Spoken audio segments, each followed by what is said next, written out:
for operators listening to this right now, you don't even have to necessarily be good or commit time to getting to know AI. But if you have a good VA that is open-minded, that is growth-minded, that likes to learn, I would get them learning this shit so that you don't have to. The next 6 months, a lot of VA roles are going to be quite redundant. And what are you going to do with them? What's happening right now, and I'm in a lot of circles of people that are doing this, the next frontier is the AI stuff, obviously, but they're hiring in-house AI people to lead the charge on the AI stuff. So we actually wanted to spend this next 6 months training up our main VA side who's been with us for a long time on how to code AI so we can start building apps and tools and like really implementing this stuff going forward. You as the founder, you need to be chief of making money and not VA. And I think that's where a lot of people get stuck.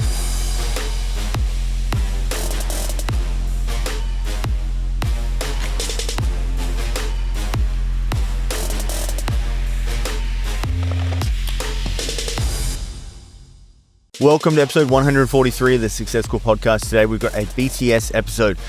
Just want to give you guys a little insight into next week. We're going through 4 of our clients who are absolutely crushing it in business right now. We are going to tell you how they are crushing, what they're doing, and how they're making a shitload of cash. Steph, how are you feeling? All right. I've been feeling all right. I've got a lot going on, but I'm feeling positive to be here having this conversation with you, of course. Okay, cool. What do you got going on? You know exactly what I've got going on. Well, we're going to go into it in this episode exactly what we've got going on, but you go first. Tell me a personal update. Yeah, personal update. I know I do talk a lot about AI. So yesterday I had the idea, like, a couple of people in a group I'm in on Telegram are like, yeah, man, I'm building landing pages with Claude. And I was like, oh, sure, I've like heard that before. So I had like an hour spare. So I thought, may as well try to knock out a landing page with Claude. And I did, and it's amazing. And let me tell you how I did it. So what I did is I input into Claude, hey, find me the 10 best lead generating landing pages, so like opt-in pages in the world. Let's model that. And then for my lead magnet, I want you to build one in my brand colors. What do you know? 5 minutes later, it's done it and it's built it. Then I just exported the code, which sounds harder than it is. It's like a copy and paste job, and then put it in Go High Level. And then it's a live landing page in our business now. So it took like an hour and it looked amazing. How did it look? Look, we've like, obviously AI is going to get better and better as time goes on, but we have been duped a few times before. People have been like, yeah, man, we'll get our AI bots to set for you. And, we bought a few different things where like it hasn't been quite functional yet, right? And so when people were like, yeah, man, we're going to be able to build this landing page in an hour, I was in a bit of disbelief. Like I was going to it's going to be clunky. When you showed it to me, I was like, I bet it won't work on mobile. Like it wasn't I doubted you. It was like doubted the system, like the ability to actually do it. We're there. Yeah, we're there. It's actually there, which is wild. And I know people hate me saying this shit on the podcast because it's their industry, but like web designers are going to be in a world of hurt, guys. Oh, look, I think web designers are going to be fine for complex builds, right? Yeah, like e-commerce and stuff like that, like, and all those sorts of things. Like, yes, for now, I think complex builds, things that require lots of stuff, like if you have a booking website where you're paying and all those sorts of things, like that will be for a little while. I reckon I can make it. You also think you could fight a lion? Yeah, I do think I could fight a bear, lion, and tiger at the same time with one finger each.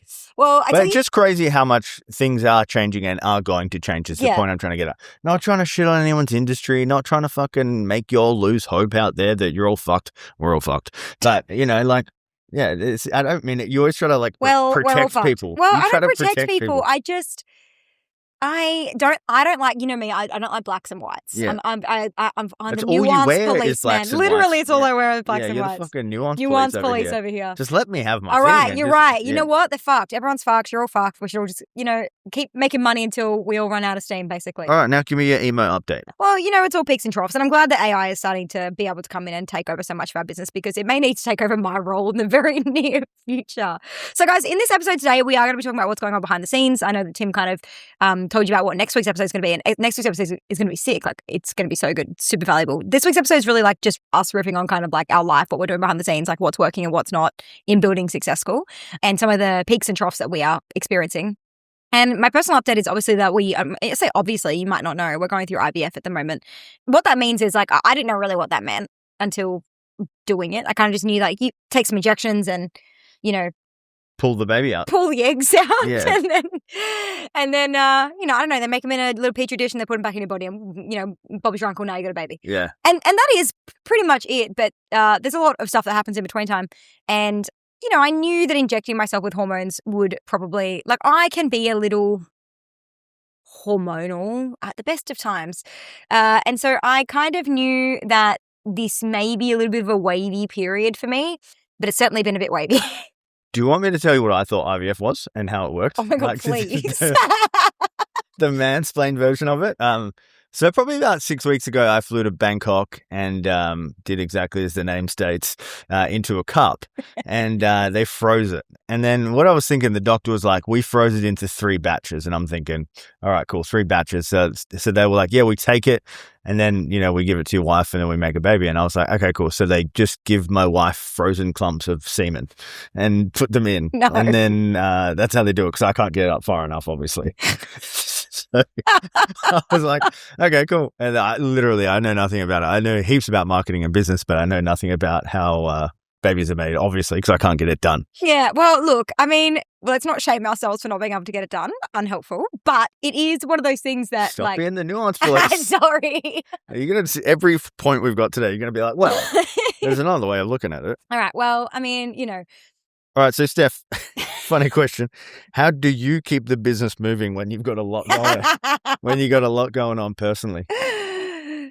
Oh, look. Okay. So basically, we're going through IVF. I'm currently injecting. On day 7, I'm injecting myself with a ton of hormones. First few days, it wasn't so bad. I've been doing this for years. It's felt great. A little bit flat. Felt a little bit like not that excited to do work. We're now on day 7, I think, and I'm feeling a little bit less than flat. I start the day off okay, but I run out of steam at like midday, and then I hit a wall really hard, and then I get really exhausted, and then I get really overly emotional, and then I cry, and then I feel better. And there's this kind of daily cycle that's happening at the moment. Yeah. That poor Tim can't do anything about. So when the question came up of talk about what that's like while running a business, I mean, I wouldn't know any other way, to be fair. So first and foremost, I wouldn't know any other way. Like, I don't know what it's like to go through IVF without running a business. So I imagine it would be just as shit having a job. Yeah. I would imagine it would be actually crying far worse in the toilets, because at least I can lay in my bed for 45 minutes and just have a little sook with my dogs, you know what I mean, my emotional support dogs. But the real honest answer is I don't run the business. So I think that there may be a bit of a misconception on the internet about who wears the pants. Just to be very, very adamantly clear, Tim is the CEO, CMO, COO, HR, which is dangerous for the team. Yeah, everyone's fucked. And so when it comes to who's running the business, Tim's running the business. And Tim's just taken on more work and wears more hats. And that's why it's really good that AI really has stepped up a lot, because it's not that it's taken my role, it's just made it a lot more efficient for you to get shit done. Yeah. Dude, I used to get this all the time. It was like probably 6 months ago, this stuff. But people were like, what's it like to work for your wife? And I'm like, it's like, dude, if you guys knew half the truth of it. So I just want to walk you through what this looks like, because to get ready for this podcast episode today was an absolute journey for me. Steph was on an emotional journey crying in bed. I walk in the room, I was like, you right, babe? She's like, ah! And I was like, what the fuck is going on here? Did someone die? Like, what's happening? Aww. And then I was like, all right, babe, let's go for a shower. Let's like change your state. So I took her to the shower, walked her in there. She took her own clothes off. I didn't take them off. I put on some like happy music and I just closed the door and I said, have a good time and change your state. And then came back 10 minutes later. She was all happy. Then dragged her out to this podcast and I said, sit here, perform, and we're going to get this podcast done. And I'm actually happy now. It's just, it's a journey, right? So the answer is it's a journey. And I think that, I'm very lucky because, I was about to be the nuance place, so I'm just going to say it. I didn't marry a loser. Yeah. And so, I've got a husband who is exceptional. And part of being exceptional, and this has got nothing to do with really any of the episode that we're running today, but just tell me how exceptional I am. Part of being exceptional is the fact that you and I have done a lot of work on communication, and because we've done a lot of work on communication, we know how to communicate with each other. So that if I'm having, like, there was a time where if I was having a moment like this, you just would have stormed out of the room and told me to get over it, right? Yeah. There would have been a time where that existed because, you didn't understand. But the more that we've learned how to communicate to each other what we need and what we want, and like, okay, if Steph's having this moment, really she just needs to be like loved for like a minute or 2, and then she will actually get herself like out of it quite quickly, right? And so once you figure yourself out, and this is in our relationship, obviously we're husband and wife, but this would be the exact same in any relationship, in any work relationship, in any business partnership. It's exactly the same thing. Like, you just have to learn how to communicate, hey, when this happens, I need X. And because we're able to communicate that with each other and we know each other very well, we are able to support each other through these things. So I think it comes down to like, everyone says marriage is down to great communication, but Dude, that was the advice we got at our wedding. Every fucking fossil and their friends. And do you know what's told funny us about that? I reckon none of them communicate that well. Yeah, I know. It's all about communication. It's all about communication, but it truly is. And we're really lucky because we've done a lot of NLP. So funny story. We hired a video guy, content guy. Doesn't have an official name. Josiah lives with us in. He doesn't live with us. He lives with us in Koh Samui around the corner. When we hired him, he was like, "Oh yeah, we're gonna do vlogs," and we did these vlogs, and we chucked out 3 each, and then we realized no one gives a fuck about our vlogs. But while we were in this period of releasing these vlogs, we booked a trip to Shenzhen for a vlog, Shenzhen in China, with the premise that I was going to go fight a robot for a vlog. And then we have changed tune, and we are no longer doing vlogs. We're doing educational YouTubes, which just makes heaps of sense when you think about it. But now we still have this trip to China booked in with Josiah to, I don't know what we're going to do. Maybe I'll fight a robot. Well, I feel like we should just go all in on fighting the robot now. Yeah. So we've got that coming up. We're actually off to Bangkok tomorrow, then Perth, then we're back for a couple of weeks. Got my family coming to Koh Samui, which is going to be fantastic. And then we've got Shenzhen as well. And then off to America mid-year, which should be fantastic. Let's get into it because I'm pumped. I think we should talk about content on the back of that. I know it's not in order, but it just makes it's like a great segue into content. Yeah. We have hired Josiah and we have had a lot of learnings from this. Talk about I think that there's something really interesting here around the fact that we tried vlogs and then we've booked all these trips in and then now we're not doing vlogs and just talk about how we come to those decisions. How do we, literally we only booked this trip 4 weeks ago and now we're already off vlogs. So how do you make these decisions and how do we make them so quickly? And then, where does that leave us on a regular basis? So we have a form on our website. So if you guys want some help growing your business, go to startsuccessful.com, fill that in, and then our team will be in touch and we will get you fucking rich. But we track all the data on that form, and we basically tracked as soon as Josiah came in, we started a certain type of content, and then we did a 7-week analysis since he's been with us, and we looked at the type of people, the quality of people, the types of businesses they were, and we actually found that due to the content styles that we were running, we were going broader and broader with the type of people we were bringing into our funnel. The problem with that is we can't serve them and we can't help them. So we're spending all this money, time, and effort attracting people who actually can't even work with us at all. So what I did is I ran a report on Typeform. We had 1,000 applicants, and we found that we started attracting all these network marketers and e-commerce businesses and all these other businesses that we just don't work with at all. So we had a meeting with Josiah and we're like, bro, here's the stats. This wasn't from feeling. I had an inkling this was happening just from me looking at the data points, but I did a big deep dive on it. I worked with Manus and Claude and all the large language models on it. And I actually found that we had a 21% decrease in the quality bookings due to us going broader with our content. So we had an increase. I think it was a 32% increase in overall applications. Yeah. So applications went up. Yeah. But qualified applications went down. Yeah. So that's unhelpful, right? And so I think for anyone listening to this episode, what I would say is one, data. Because we kind of felt it, we kind of gut feel. We were like, I don't think this is that helpful. Yeah. But we weren't sure, right? And so the data allows us to be sure. And so for anybody who's thinking about making changes in content decisions, things like that, it is important to measure on data. Tim, how do you not buy into sunk cost bias? So we've got this trip to Shenzhen booked to fight this robot for this vlog. Yep. We've invested thousands of dollars into this trip. Yeah. We're obviously going to go regardless because we've already paid for it. I want to see it anyway. I want to go to China. We're going to China. And so we're going to go check it out. But how do you how do you change direction so fast? Is it no, cut our losses, move forward? Just talk through that process. Well, I think the further we let it drag on, the worse it's going to get. And this goes with anything. This is having a shitty team member. This is running a funnel that's not working. This is not having the hard conversation. The longer you leave it, the worse it gets. Mm-hmm. And it just drags on. It's like a cancer, something you just got to fucking lop off. Yeah. Just get it done, get rid of it. I like to approach these things very pragmatically, with data. So, example, our sales team will come up with some crazy new idea which they think is incredible, and then I'll be like, "Yep, cool, love that, guys." And then I'll go away and research the shit out of this change or this potential thing, and then I'll come back to them with data because, ideas are great, but is it actually going to have a meaningful effect in business? So we talked about the content stuff. Let's get back to that whilst you take me off on these philosophical rampages about life. So, what did you learn about the content in the first couple of months months that we were running it with Josiah? What are Yeah. some big takeaways for you? Big takeaways were, first and foremost, that there are 3 types of content that you need to be creating. And we knew this from ads. We just hadn't applied it to organic. So top, middle, and bottom of funnel.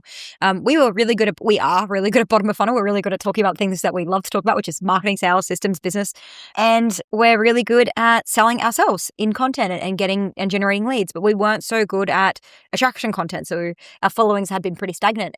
Since Josiah started, our followings have shot right up. So, and that's attributed mostly to the fact that we have done a lot more top of funnel content. So what that means is that we've done a lot more kind of general rankings videos and POVs and, just skits and things like that are attracting a lot of quote post, shareable, savable content that is really easy to consume. And what that has done is it has increased our following. What we have learned, though, is that chasing followers, we know this to be true. And we have we knew this before we went on this rampage.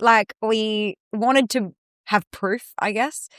More followers doesn't equal more money. Yeah. And that has been, in 7 weeks, we have grown up. I'd say we probably not doubled our following, but doubled the average. So let's say I was getting 1,000 followers a month. I say I probably get 2,000 followers a month now, which is awesome.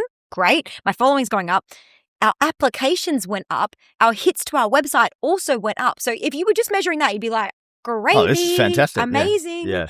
Except the quality of application went down. So we pulled in the wrong people. So that tells us, so now what that's allowed us to understand is that we need to move away from top of funnel content.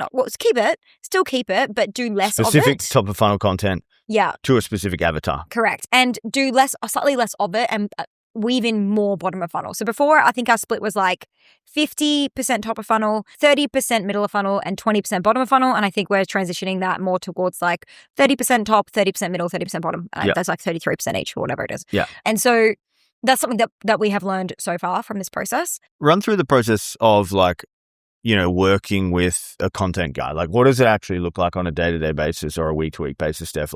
How is it for you? Give us the brass tacks, warts and all version of it. Sometimes you use CBF. How long has Josiah been with us now? 7 weeks. 7 weeks. Obviously. This is no slate on Josiah. He's phenomenal. He's great.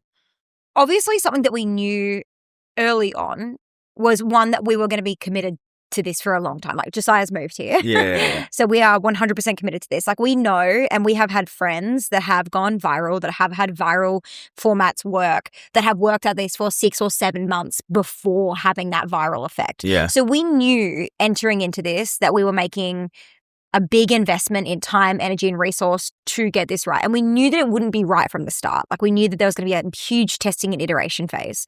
Something that we learned pretty early on was that what we originally thought the role was going to look like is completely different to what the role does look like. So we originally were like, oh yeah, we'll do one. But you just don't know. You just don't know. Yeah. 1 post a week. So 1 post a day, 1 vlog a week or something like that was what the idea was. But very quickly, within 2 weeks, we kind of realized that 1 post a day isn't going to give us the data that we need to be able to get the formats right, to be able to, whatever. So very quickly, we learned that we ideally want to be getting out 2 to 3 pieces of content a day and a couple of educational, we wanted to get a vlog each a week. But now we've realized that vlogs probably aren't where it's at. We need to do educational content. So now we're going to aim for 2 educational pieces of content a week.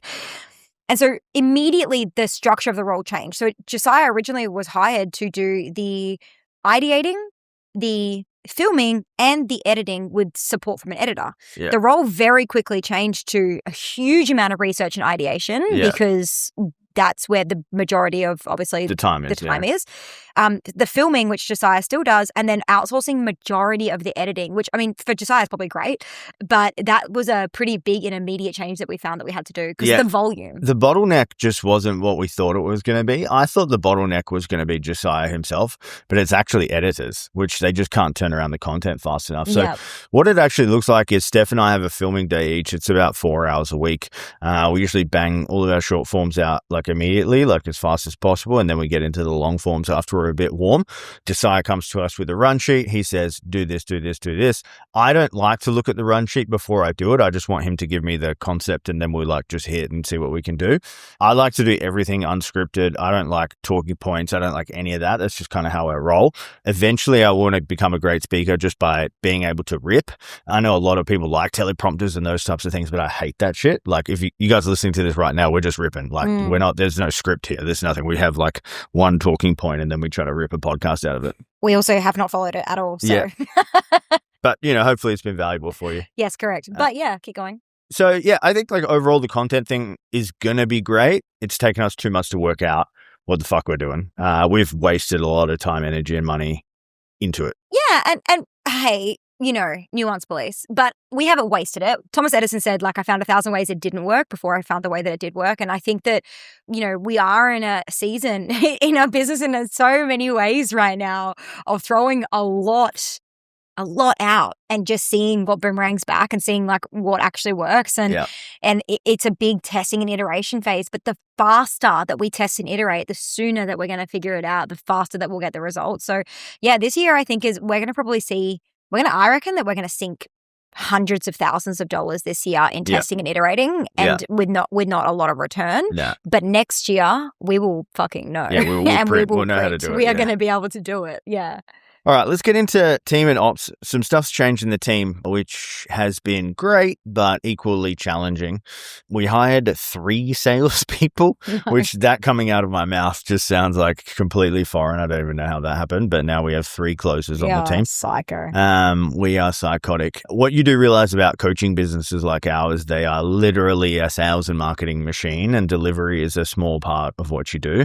Well, most of us have just got delivery sorted. Yeah. Like the truth is that like our delivery is fucking phenomenal. Yeah. And we did that first. We did it first. We spent 3 years nailing delivery. It's phenomenal. Like you're onboarded within 24 hours. You have your first call booked. Like you're getting your first like ads funnel set up in the first like 5 to 10 days. Like it is a well-oiled machine. It's set up to get results. That's not our problem. So like getting client results is not our problem. You can go and you can have a look at our website, obviously any of the content, or reach out to any of the clients that you see and they will tell you it's awesome. So it's just not been the constraint. The constraint is always sales and marketing, and not marketing so much because we love marketing and we're marketing nerds. So. But it's always sales because Steph and I are like, we're not formally trained at sales. The problem is if you're doing sales by yourself in your company, it's great. You'll close a lot because you're the founder and you don't have to have any specific sales experience. But it's very hard to scale, especially if you're pushing any type of call volume. We've opted for a model where we do like a free implementation type call or a free value call. If you're booking 50 or 60 of those a week, it's very hard to do and very hard to outsource. So we had 1 closer and then we were like, fuck, like we need a redundancy. So we got 2 and then like we had the opportunity just out of nowhere to get a really good 3rd one, which we couldn't really say no to. So now we have 3. It's great. Equally challenging. They challenge me every day for everything. So it's quite like a bit of a fight on my hands, especially like in an industry that I don't know super well. Because obviously their experience in sales, I'm not. I'm managing them. Like sometimes I'm a bit like, I don't know what the right answer is, but in terms of operations, marketing, running a team, culture, leadership, delivery, I'm good with that shit. Like I know what I'm doing, but sales, I don't know what I'm doing. Yeah, but I think it's like one of those things where, if you're not feeling challenged, nothing's changing. You know what I mean? And like you are feeling challenged, like this is putting some hairs on your chest for sure. Yeah. And it's not because they're not great people and it's not because they're not great at what they do. And it's got nothing to do with that. It's just the fact that they of course, want to close more deals, and they will throw 100 ideas at us of ways that we could close more deals. And that means a lot of additional work for you, me, and the team. And so it's always this balance of, keeping everyone in the team happy, make sure no one's overworked, but make sure everybody is fed. It's just a lot of responsibility to handle. And I think that it's challenging you in new ways. And because of that, you're growing exceptionally as a leader, and the business is growing exceptionally as well, because like nothing good happens in your comfort zone. Yeah. All right, let's get into the VA stuff. So as you guys will notice, we talked about it 100 times. Things are changing with AI. Actually, the workload for our VAs is getting less. So we've had to transition a bunch of their roles. So one of our VAs, just standard VA, is now helping with appointment setting. So he's transitioned into that because obviously there's less to do with the VA stuff. And our main VA, we're training her on coding.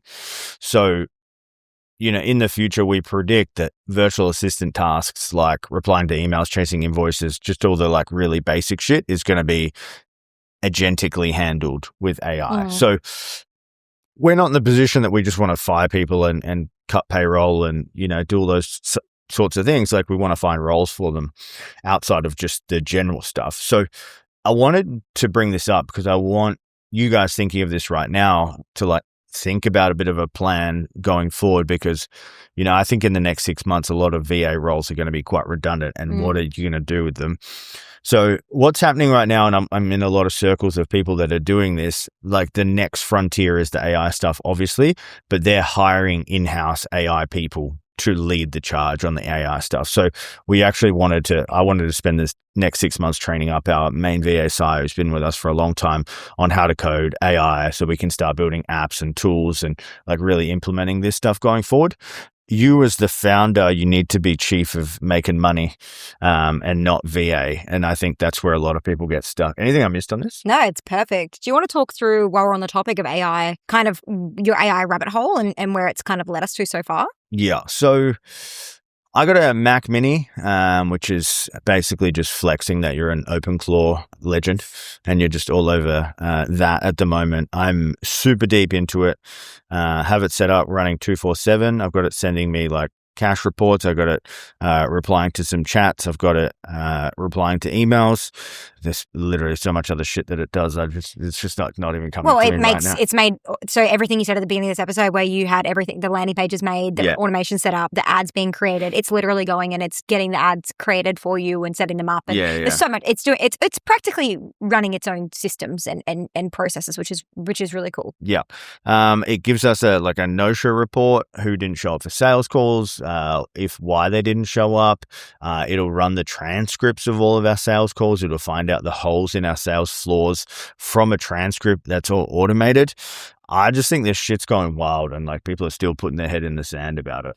I just think it's a really missed opportunity for people. Like, and we've got one of our clients in the program, she teaches AI, and like OpenClaw is not for beginners at all by any means.